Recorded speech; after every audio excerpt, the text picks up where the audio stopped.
Hello, I'm live. It is I, Becca Lori Hector, here for Growing Gratitude. We're here every Monday at 11:30 a.m. To talk about what is challenging about being an autistic adult alive right now, and also to talk about the things that motivate us and challenge us and how we get through all of it to kind of get ourselves living a thriving life. So, welcome to it. It is Monday. I am here. We have things to talk about, you guys. I am exhausted. Like, not just exhausted, I'm soul tired. That's the words that I want to use. I am soul tired. Um, I am tired in the deepest depths of my body from everything that is going on in the world right now. And it's really, really hard to kind of get through all of this. It doesn't feel, and we know it's not going to end anytime soon. Um, but it's really hard to function out in a world and try to live your day to day life, right? When you feel like your very identity, your very existence on this planet is being attacked, right? And that's how it feels for those of us who are disabled out in the world right now, and a bunch of other marginalized groups as well, right? It's really uncomfortable. And so I've been trying really hard to process through all of this because I feel like I know I'm not the only one struggling right now, but I also feel like if I can't figure it out and I'm in it, then how do we expect everyone else to figure it out too, right? Like the answers come from us. And so I've been really in it, as they say. And if you know where that comes from, kudos to you, movie watcher. But I'm really in it right now, right? I am kind of really processing through what this all means for me and how I should live my everyday life and how to take care of the things that I love and the people that I love, right? While also not isolating myself entirely from reality, right? And what's going on out in the world. And so I was recently, this morning, even having a conversation with a friend about this overall feeling, and it came on the heels of me taking this weekend. Really, I took Friday and Saturday, and like I just cut myself off from the world, and said, I've had enough. I can't take in anymore. I don't feel good physically. I was exhausted. And doesn't feel like there's an end in sight because we don't know where it's going to come from. Right. And all of those feelings combined, I just thought, well, I can't. And even what's become for me, even some of our safe spaces, right? Even some of my safe spaces have felt and become unsafe to me.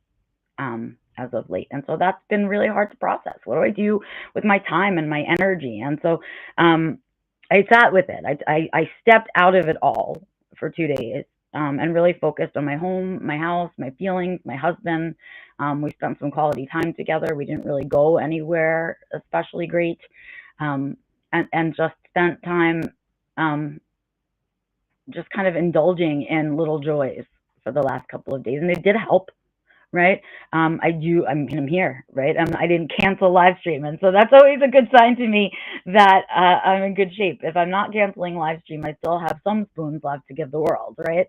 So it must have done a little something. But of course, I woke up this morning on Monday feeling like I can't believe I have to face another week of all of this stuff. And some of it is because of what's going on in the world. And some of it is also because of the work that I do. I've chosen to be in an advocacy role and work in an advocacy nonprofit and all of those things. And so now is when everyone needs us. Now, when it's really hard, is when we're needed the most, right?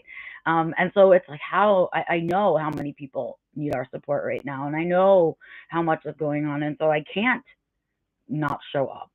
Right? This is when I'm needed to show up, right? And so it's like this morning I woke up and I just said, oh, I gotta do another week of this. And I hope that I have it in me to push through that, right? And so in thinking about all of that, I was reconnecting with a friend this morning after having been in silence for 2 days. And I was just saying, like, what are we supposed to do with this energy? Where like, how am I supposed to make sense of going about my regular life and doing regular, ordinary things, right? And trying to have joy and to encourage community and all of those things when what's going on just feels so big. It just feels like too much at once, all, and it's like it's built on so many lies that my poor little autistic brain, my little justice sensitivity center, right, has like imploded on itself over all of this. And so what ended up coming out of my mouth, and I wrote it down because she said, you better write this somewhere and say it out loud or something. And so I said, oh, I'll say it on live stream. I'm going to say it on live stream. So here I am saying it on live stream because I finally pinned down exactly the feeling that's upsetting me, right? And that is that it feels like we are being gaslighted on a grand scale. That's how it feels to me right now in the world. Like everything that's going on and swirling around out there is based on lies. And it's trying to make us all question our truths and question our realities, much like how gaslighters do that to you. They invalidate your experience and invalidate your reality, right? And shift blame and do all kinds of toxic behaviors, right? And triangulate and all of these other gaslighting type toxic behaviors, right? To shake you up from your reality, to make sure that you don't feel strong and grounded in your foundation. And they make you continue to question your own truths, right? And that's what happens during a gaslighting. And when we do that, it makes us feel insane. And that is how I feel like right now. What do you mean that we can't provide gender affirming care for trans kids when we know the suicide rates are what they are? What do you mean that we're going to go back against research and science and say that autism is coming from vaccines and then make that person in charge of our health and human services? What?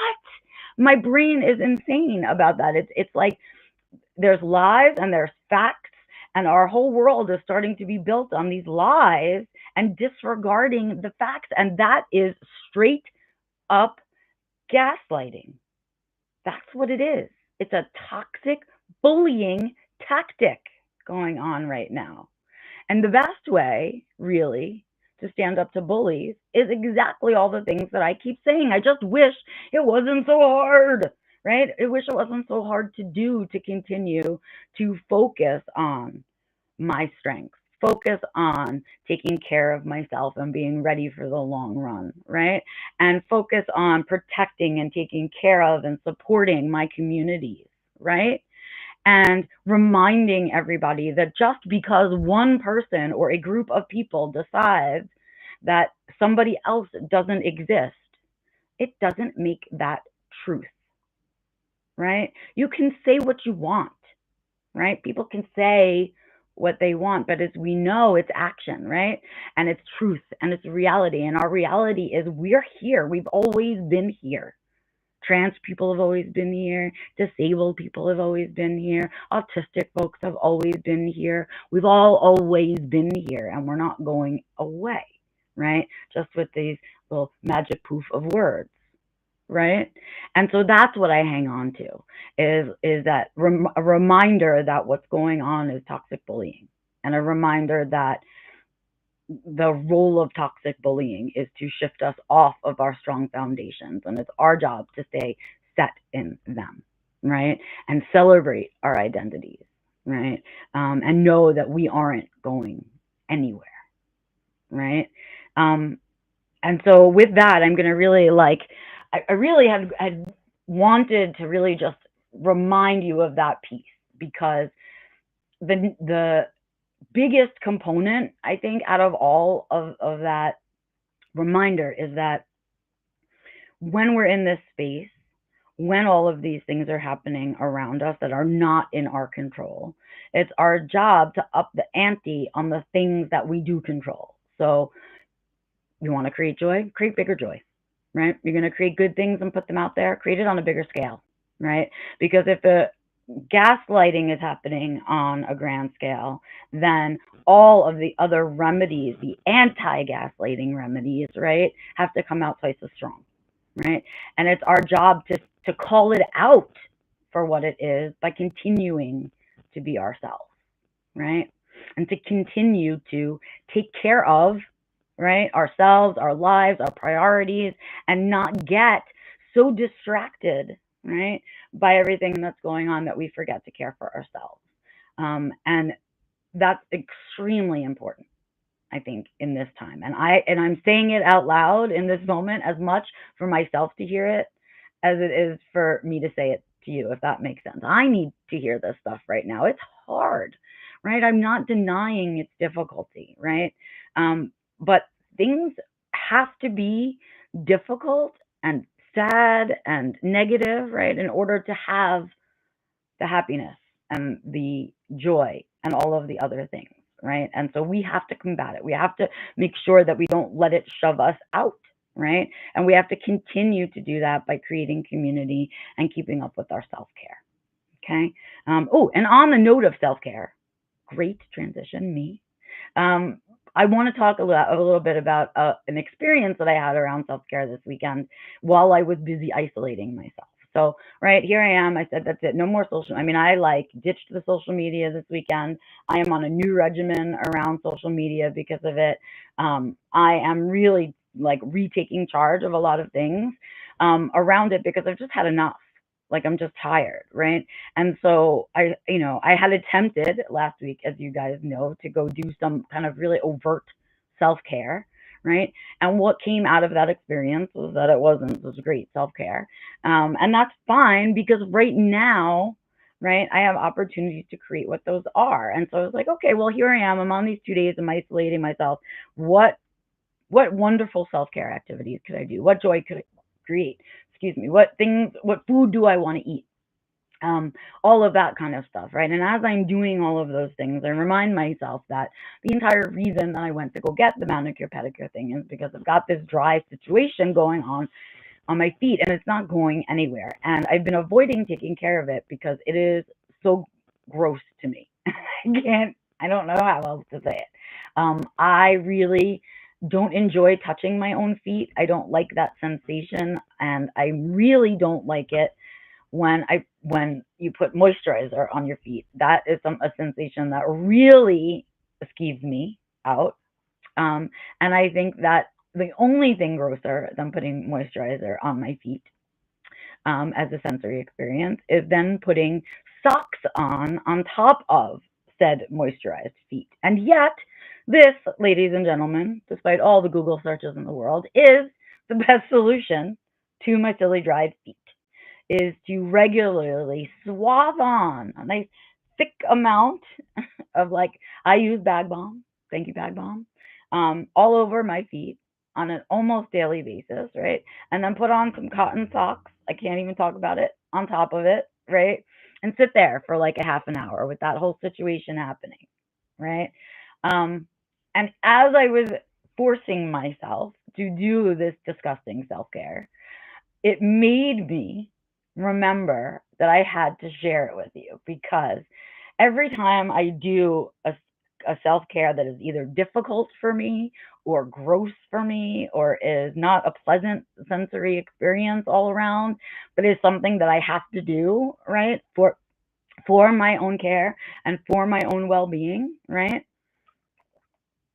I think to myself about all the myths about self care that are out there, about all the times that we put memes out there and people truly believe that self-care is like a bubble bath, right? Or a day at the spa, right? Or any number of other weird activities, right?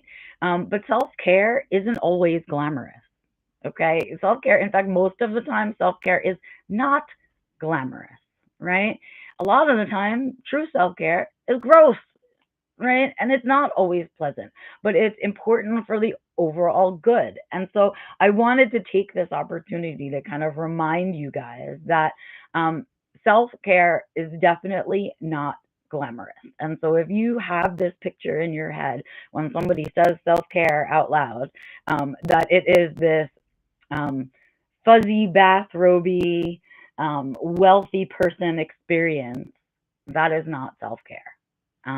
And that is something that needs to be said out loud so that we remember to give ourselves the credit for all the ugly, yucky, gross self-care that we have to do, right? And so I kind of sat with it as I was sitting there. I was kind of like, whoa. And I feel like every autistic person will understand that feeling. And whatever causes it for you, sorry.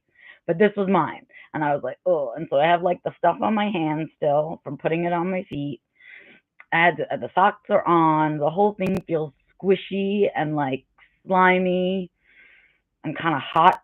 And I'm just sitting there with it, right? And I'm like, okay. And I'm like, well, I guess, right? We'll moisturize our hands. And as I was sitting there, all I could think about was you guys. I was like, how many people listen to me talk about self-care and imagine that I am glamorously sitting about my fancy house doing all these fancy self-care things.